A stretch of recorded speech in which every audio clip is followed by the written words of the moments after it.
Thank you. Thank you. Abhi Kalra is the Vice President of Portfolio Management in Virtual Care at InfoWay. And Abhi will be telling us all about the shared Pan-Canadian Interoperability Roadmap. This was mentioned a few times yesterday from speakers, but we're really looking forward to hearing more about it today. So thanks very much, Abhi. I've given you controls, so I'll pass it over to you. Thank you, Linda, and thank you, Janice and Julie. Great presentation. I was able to join halfway, but even though I've seen or heard your presentation multiple times, I always find it exciting to hear from you. And happy to be here. I was here last year as well, and I thoroughly enjoyed the conversation last time. And I'm glad to actually present you an update on the work that we started last year, which was building a common Pan-Canadian roadmap in support of our provincial and territorial stakeholders. So after several consultations, we were able to actually on their behalf put together something that provides us a roadmap on how do we really advance the journey that we have been on, which I call connected care, journey to connected care, path to connected care, and work that supports the modernization of our data health system. I'm going to quickly share my presentation, and I'm going to put it into a presentation mode.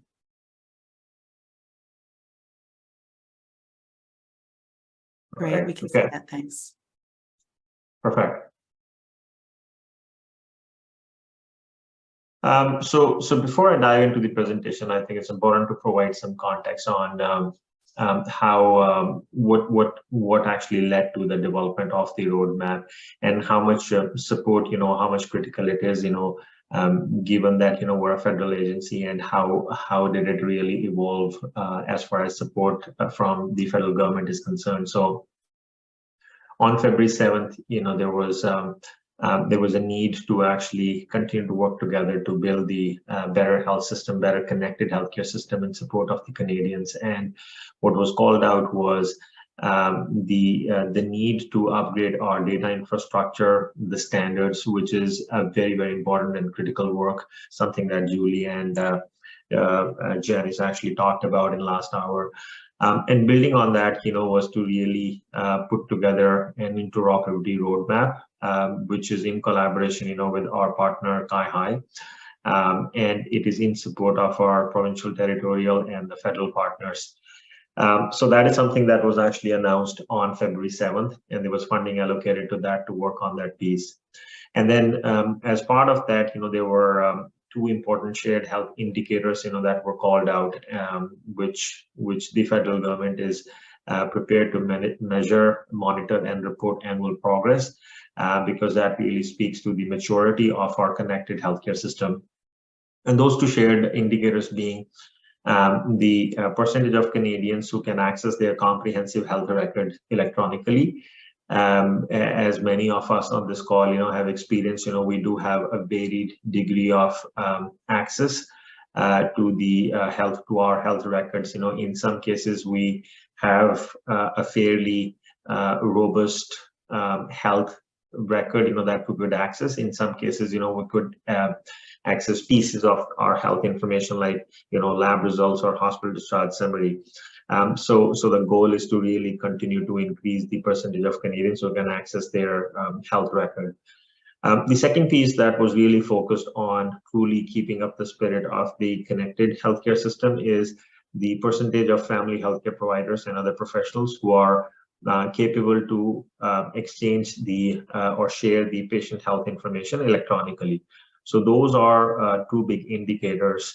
Now, when you look at, where would be the need for the family health providers and other professionals to share the information electronically, that is true in every single setting, whether it's the primary care, whether it's the acute care, ambulatory care, long-term care, across the various health settings, there is a need to actually exchange electronic information. And lots of provinces and territories, if you look at their roadmap, they're all moving towards this. One is axe the facts, moving away from the facts and really moving towards the digital solution. But most importantly, the data which is resulting from these digital solutions, how do you effectively exchange amongst those various health settings? So those were the two big drivers. And I would say also the areas which we would be actually measuring as part of the roadmap work. So what really is an interoperability roadmap? Like any journey, you need to define where would you want to be in a 5 to 10 year time frame, and you start with an end goal in mind, and you start working backwards from it. And so interoperability roadmap is no different. So when you look at some of the snapshots or the pictures on the left side of the slide, various countries, international countries, they have worked to put together a national roadmap or provide a national guidance of where they would like their health ecosystem to proceed. And they've done that, through different things, through different approaches, I would say. In some cases, identifying the programs, the health programs, that they would like to move forward, programs being use cases. And in some cases, they have really focused on the foundational capabilities of the system, foundational capabilities being harmonization of the standards, harmonization of terminologies, harmonization of exchange standards, a number of things like that. And we have, so we carefully reviewed various roadmaps, which are available out there. And we try to leverage the best of all the worlds and try to build one for ourselves. The shared roadmap that we're able to produce, it includes some of those core foundational building blocks that are absolutely necessary to advance interoperability. And I mentioned some of those in the context of data, but equally important are some of the other capabilities like reference architecture, the need to have a proper digital identity solutions, the need to have a proper exchange framework, and the data sharing agreements. And then what we also did is, as part of the roadmap, we identified some common targeted initiatives that every single jurisdiction is planning to advance, or you could call them roadmaps. So all of these targeted initiatives, when we considered across all the jurisdictions, we're able to land into 4 common intersection points amongst them. And finally, sharing the common strategic goals, the common health system goals, and the common business and clinical benefits as part of the individual roadmaps that everybody have, and try to actually bring that into this roadmap because it's truly a shared roadmap. Why did Canada need one? Because we never really truly had an interoperability or a roadmap for a connected care. All of our jurisdictions, they have a pretty robust, solid roadmaps or digital transformation roadmaps that they have. But at a pan-Canadian level, we didn't have one, which basically captures the common needs across all the jurisdictions. And we had to build this roadmap, to basically advance our connected care journey on 2 fronts. One is really supporting the patient-centric model, where patient is kept at the center and the access and the exchange of information and the management of their health information is given to them in their own hands. And the second was really around the providers, enabling the providers, so that they are able to exchange the health information electronically and be able to access information electronically from various point of care systems. So those were the 2 common, and good news was these were the 2 common themes and the goals that actually emerged from all the individual roadmaps, that we looked at. We have to acknowledge, as you all know, that Canada has a different delivery model compared to some of the other countries, where the healthcare delivery is centralized. In our case, we have technically 13 different health systems. They're all funded by, a portion of that is funded by federal government, but they all have their own roadmaps, and they all are in charge of their own delivery models. So a roadmap becomes even more important to actually identify the common areas and also provide a direction or a guiding light, to deliver the areas where they're all converging, and especially in a place, where we have a number of international vendors, number of national vendors, and there are some local jurisdictional vendors as well. So it becomes important to provide a pan-Canadian guidance to everyone, so that the work could be actually delivered faster and effectively. And again, I think the roadmap also respects the fact that every single jurisdiction may be at a different level of health data maturity or digital health maturity. So a roadmap is actually a document, is a path, that will provide the guidance and the availability of same standards. But then it doesn't dictate, when to do them. The jurisdictions, depending on their own progress and capability and capacity, they may decide to actually implement them at their own pace. But they will have pan-Canadian approaches and pan-Canadian standards, available to them that they will implement.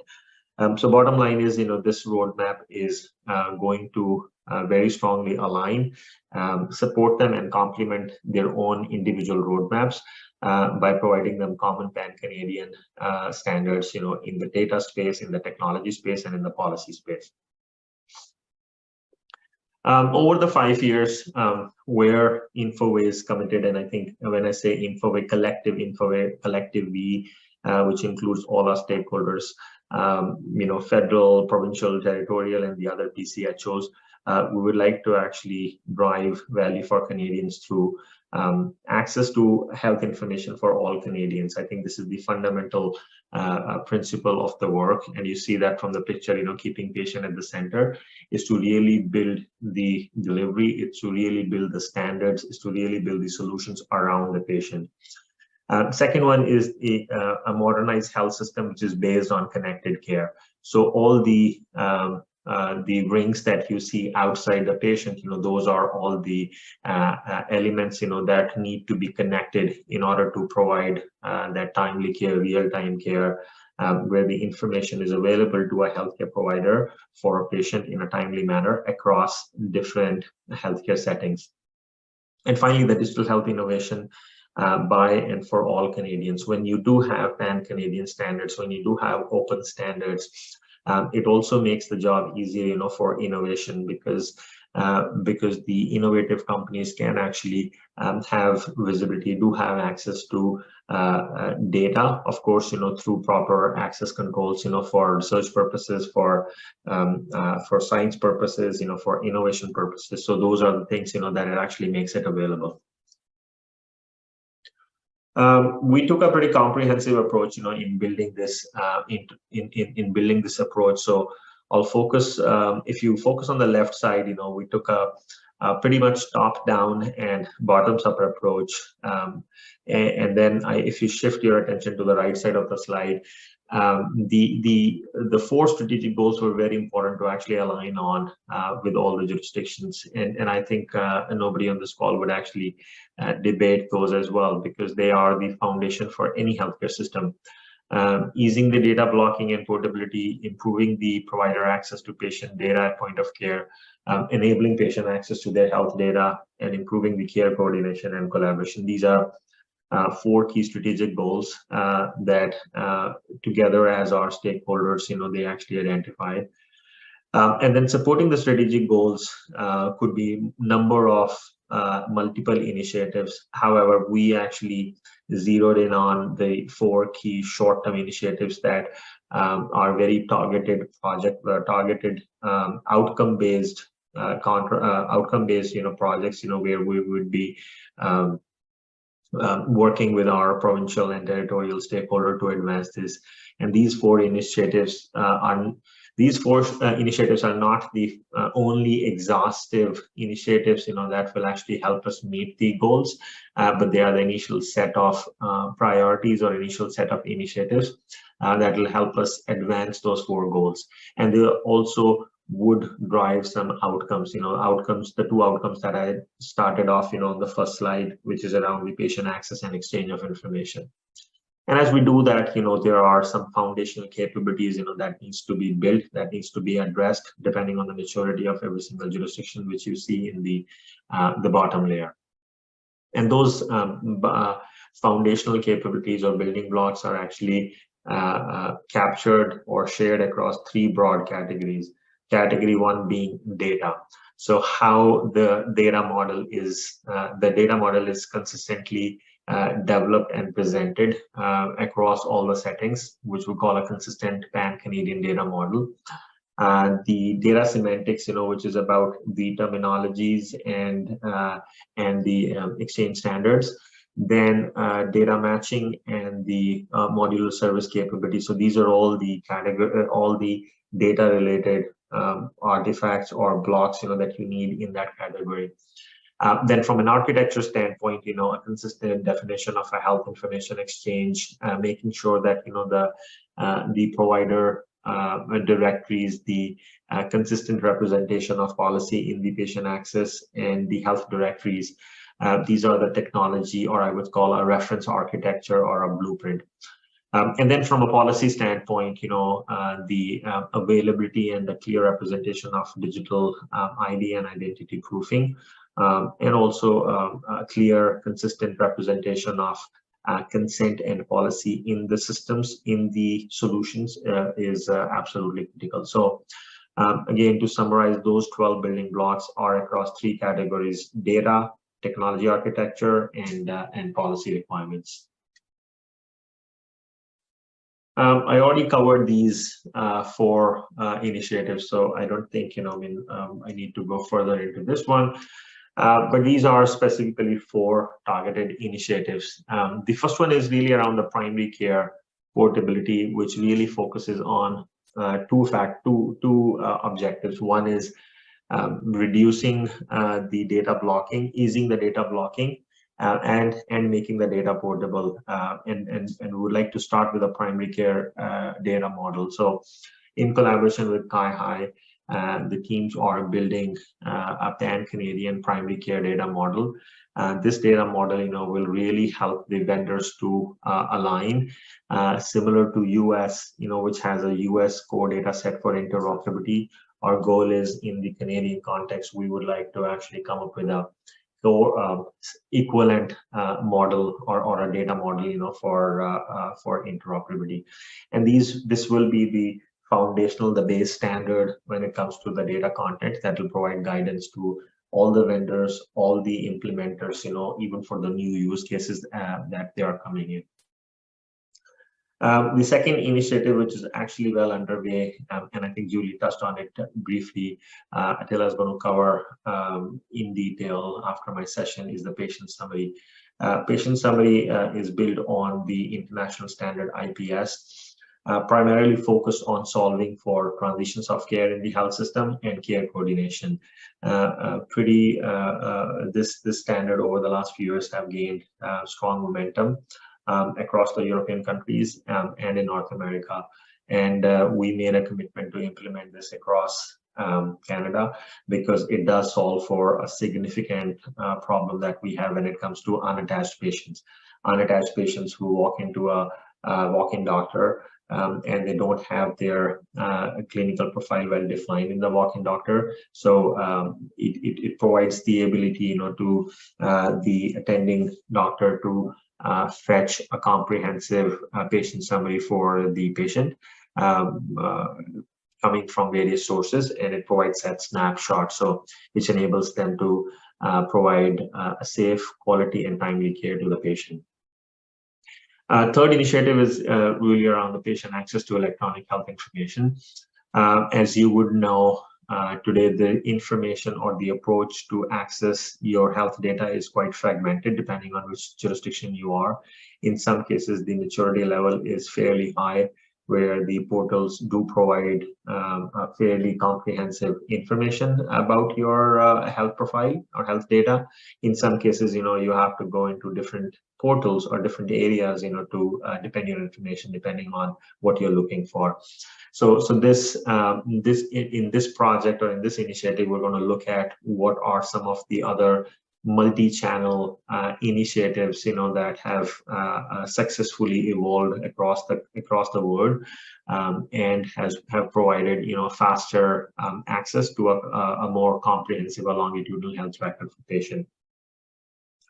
Finally, e-referral and e-consult. So this is the in support of the care coordination and collaboration is how do we electronically, in a standardized way, electronically exchange the referrals, electronically provide the consultations, and then further extend it, to how to actually build these standards, for multiple providers to actually exchange, interact, and provide a care coordination to the patients, whether it's through the electronic referral or electronic consult, or as this thing expands, on the e-ordering and in some cases, messaging exchange amongst themselves. So this will be the project that will focus on that. I did touch on the building blocks of the interoperability, so I would not spend any more time on this. I'll be happy to share this deck as well. But again, as I mentioned, the building blocks are really foundational to any work that we do. These building blocks are essentially pan-Canadian designs, work products, blueprints, that really provide clear guidance to the implementers, who are the PTs and the vendors, in terms of, complying to their product or upgrading their product. All of these building blocks, it is not something that Infoway and Kai are going to actually sit in their room and then define it on behalf of the PTs. We are going to follow a co-creation model wherein we will bring the all the willing jurisdictions, to the table and the resources to the table, and we'll co-create these products, across the three categories. So that's essentially is the approach. I think I talked about the data portability and the access and exchange framework. It's worthwhile to notice that while the data foundation and the access and exchange framework, the first two categories, are like if you're building a body, if that's the body, and the heart trust framework is really that heartbeat, which really enables. Okay, you have you have defined the standards, you've defined the exchange, you have built the infrastructure and everything, but the data to actually flow across various settings, the data to be made accessible to the owner of the data, it can only be activated through trust framework, which basically defines the representation of the consent, the policy, and the data sharing enablement framework. So we have carefully identified that as a key component, to be built within the roadmap. These are again an indicative timeline across the 4 initiatives. If you see, that's exactly what we're trying to do now. This is an initial representation of how things will be done, but we're now going into one-on-one consultations, with our provincial stakeholder, recognizing they have their own roadmaps, and we're trying to actually align the timelines and the various milestones that we have on this roadmap along with them. So I'm not going to dive into these, it just talks about various milestones, that will be accomplished. It's important to understand, so what is going to be enabled in this 5-year journey as we do that. So we try to identify, a few big outputs and outcomes every year. As you could see, the first 2 years are pretty foundational years, and if you see the second bottom of the slide, we talk about what will be some of the enablers or the foundational work needs to be done, which is really building the standards, establishing the pan-Canadian governance model, establishing the vendor support services, building a national procurement framework, ensuring that the right level of change management is available. And then towards the last few years, you will start to see the quantifiable benefits in terms of the number of Canadians who will be able to access their record, number of primary care physicians, will be able to exchange patient summaries, etc. And then all of these things, absolutely, the primary benefit of this is really enabling the patient-centric model and enabling the healthcare providers to access and exchange information to provide better quality care to the citizens. And also reduce the burden on the health system. And all of those does translate into benefits to the health system from a quantifiable perspective, which is what you see towards the last column. Benefits to the health system, benefits to the Canadians, for their saved time, and the benefits to the clinicians, for their saved time. So there are some tangible benefits, tied into investing into data, investing into these interoperability initiatives. While it's important to actually note that, yes, we have identified the foundational components in the programs, but there are some very critical success factors, that are required to actually mobilize this work. It is a very complex journey. Something that we have been for many years now, something that our international counterparts have been on this for close to 10+ years. So it's important to understand what are some of those enablers in the ecosystem that we need. Adequate funding, of course, funding for the standards development organizations like ourselves, funding for the implementers like provincial and territorial partners, and funding for the vendors, who are going to actually comply to our requirements. Legislative assessment and change. The standards alone, incentives alone cannot actually do the job, as is evidenced from a number of other countries, which have brought some clear legislative changes to advance the journey of electronic access and exchange of information. Pan-Canadian governance, this is something that we started, established last year, and it's growing now. It is really to bring all the stakeholders and the decision makers across the jurisdictions together and make sure they're aligned, and make sure, they have quality input into the advancement of the roadmap, but they're also helping to remove the blockers that come in the way of execution of the roadmap. Vendor mobilization, absolutely critical, key part of the equation, as important as the work that needs to be done on the provinces and the territory side. They are a very important part of the equation. So their platforms, their systems, their solutions, needs to be compliant. They need to have a clear visibility of our roadmaps so that they can align their products based on that. Change management, number 5. Supporting the clinicians, in terms of adoption of the workflows, involving them early on as we are defining some of these requirements for the solutions, and careful evaluation work along with them, as we actually do some of the trial implementations for these standards. Policy, privacy, and security, as I mentioned, it is really the heartbeat of all the work that we do. So the need for the common policy representation, consent representation, privacy requirements, security requirements, these are fundamental to any solution. National procurement provides national guidance to all the vendors and the procurement agencies across the provinces when they procure the solution, and provides clear market guidance to the vendors in terms of what their product needs to be compliant with. And finally, the standards, NRC, big component of advancing the data content standards, big component of advancing the semantic standards and semantic interoperability, and all the great work that our team is doing by releasing a number of low-ink and SNOMED releases, but factoring in the number of changes that come in our way. So that's a critical part of the operational competency that we have, and we continue to actually support. So these are again, as you could see, all of this is not just an InfoWay's journey or CIHI's journey. This is all of the stakeholders coming together and trying to advance the roadmap. So that was the last slide of my presentation. I would now open up, for any questions, that you